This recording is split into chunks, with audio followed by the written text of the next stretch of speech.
Hi, my name is Finn. Welcome to Complete Body Approach, and today we're just going to be expanding a little bit more on our foot series. So already we have covered the basic mechanics of your feet, as well as started letting us to tune into what's going on, how we're holding that position through the rest of the feet. We've also covered more about the effects of that on your body as we're moving and flowing. So with this, we're just going to expand on that a little bit more, as well as just kind of talking a little bit more how we can start making subtle changes to this, and how that can have a roll-on effect in the rest of our system. So basically from this, if you think about going through your stage of gait,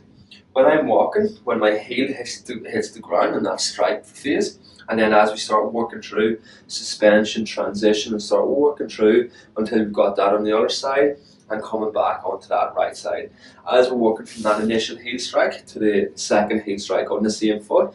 that is a really quick and automatic movement that happens with the tour so many times throughout the day.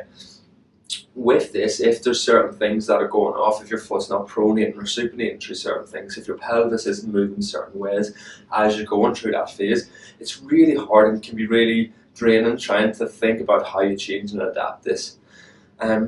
Going from that first step down until it hits again, that takes 0.65 to 0.85 of a second. So we can't consciously think that fast with going through all of these different stages, because we just tie ourselves in knots and you just make it become a lot more robotic. Instead, this is where we're bringing our awareness to certain movements and start feeding our body with these different positions, these different movements, to open and expand our body's awareness of where it is in space, through all the three different planes, through the transverse, the frontal, and the sagittal plane. So as we start exploring these different movements and start teaching your body how to push out of its comfort zone and start working through what your body feels that it likes to do. If you're bringing your hips over to your side, does your body like to naturally rotate a little bit compared to driving it straight to the side? So if your body does, as you're working through these side-to-side movements, and your body likes to rotate to one side, so that means when you're walking, more than likely when you're in that suspension, your body's going to be rotating excessively rather than getting that full shift and hike over. So by working through these small subtle movements and teaching your body how to straighten up, teaching your body how to feed into this position, as you bring that in through your gait, automatically your body just starts clicking into it and it starts connecting a lot better through the whole nervous system, so we don't have to consciously think, it's that automatic action.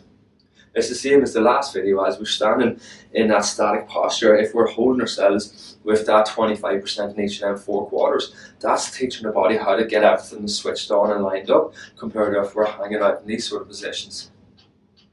So it's all about coming back to your body and start becoming more aware of these subtleties that your body is telling us.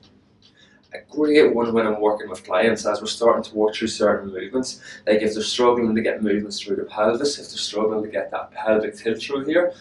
or if they start feeling some of the pain coming through these movements, instead of thinking it's like, oh, pain, step away from the exercise, you're pushing too much, I always get them to start tuning into that pain. What is that pain telling you? Is that pain that if I'm working through this pelvic tilt and I feel it's pinching my lower back, is that because I'm pinching on a nerve, or is it because you're just forcing the movement and not actually consciously thinking about that movement? So instead of working and just stop and go doing that exercise, see, can you start bringing a bit more attention and awareness into that movement, get a little bit more lift through your whole spine, get a bit more relaxation through that, and can you start feeding your body nice sort of smooth movements through that full range, rather than just going through the actions and not really thinking about that. So always listening to what your body is telling you, be it from the feet to hold it up through. If there's certain pain, is it because you're actually injured, or is there pain because you're not listening to the warning signs your body is telling you?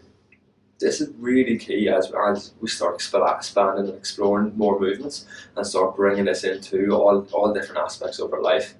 Like I see it the same, like coming from my feet, but you can see it so much in shoulders, get pain and catching when they're coming through certain movements, because they're just consciously or subconsciously just working through stuff that's going to aggravate them. Whereas when you constantly